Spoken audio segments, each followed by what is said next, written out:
Ano hugot mo sa buhay? Ayan. Wala.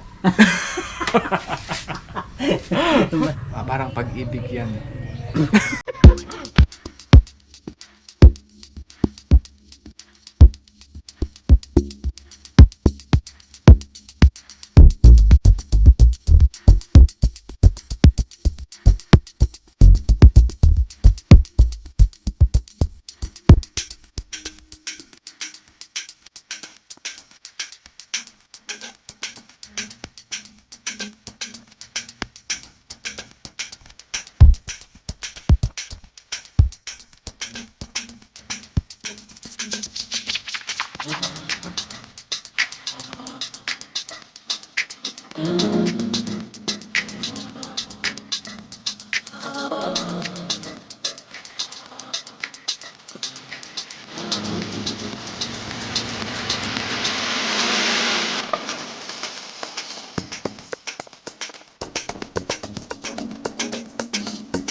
Maging known siya as pag sinabing tupa dito sa Region 3, gusto ko ang farm ko is one of the names na mag-a-appear sa market.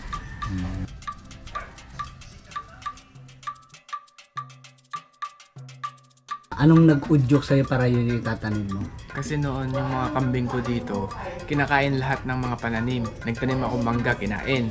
Nagtanim ako ng mga rambutan, kinain. Tapos yung guyabano, yun lang ang natatanging pananim na hindi nila kinain. So tapos nag-research ako ang ideal na dito sa may land dito kung ano yung preferred or ideal, sabi ng Department of Agriculture, Guyabano is one of the best to start na farm kasi napaka-rare at saka yung demand niya sa market and future demand about the cancer prevention, binigyan ako ng insight. So accumulating yung mga reasons na yun, parang cancer cure, good for health, at saka good for the dito sa Region 3. So kaya nag-decide ako to pursue yung Guyabano farm. So nasabi mo cancer prevention. Oo. Yung cancer sa bulsa, prevent ba? Yun lang, makakasagot niyan ang future. Hindi natin mapipredict sa bolang kristal yan. Kapag tumama siguro, kasi ngayon wala pa sa maturity ang farm. Nasa in process pa rin siya of growth at saka yung maximize ng potential. So 2 years ago nag-start ng mag bear fruits yung mga some of the Guyabano. So okay naman. Kaya lang second year inano kami ng mga pests. So yun na ang pinag-aaralan natin ngayon kung paano yung mag-prevent yung mga pests na very prone ang Guyabano farm.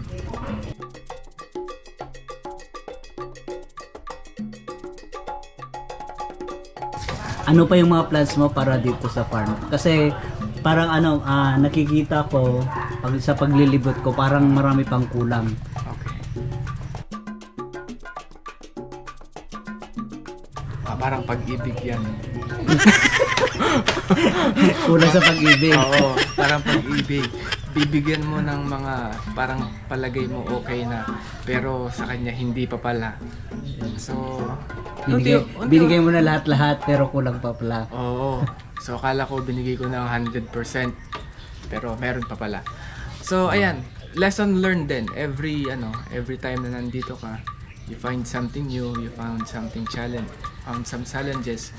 So, unti-unti natin, i-resolve natin kung ano man yung issue, tapos pagandahin pa natin para in the future maging parang recreational farm, tapos kung anuhin natin yung cancer ng mga maano natin yung formula dun sa cancer cure na yon. So hopefully ma-find natin yung ways para dun. Hopefully makatulong ang farm sa mga tao na nangangailangan. Yes. In the future, kung sino man ang how gusto nyong maka-gain ng some insights na about farming dito sa Philippines province, about sheep farm, Guyabano. Tapos nag-venture ako ngayon into bougainvillea grafting. Ayan. So you can ask question, contact me. I'm happy to assist and give some insights.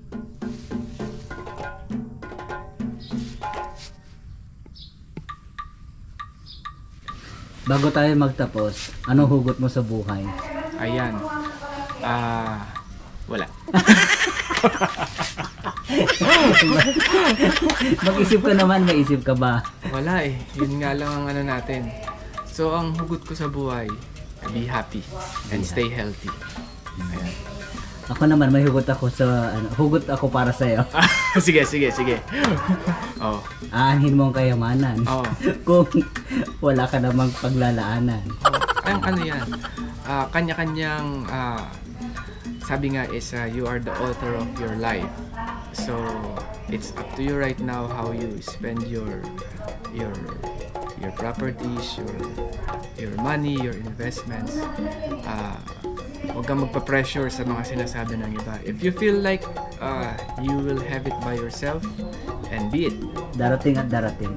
Kung may darating na someone, so you will be blessed someone in the future. Let's work for it. So for now, what I've accomplished so far, I am contented, happy, and then in the future, kung may additional mga happenings sa buhay, I'll hope it's for the better. So ayan ang ating mga Anik-anik. Kanik. Ayan. Okay. Okay, Docs. Thank you.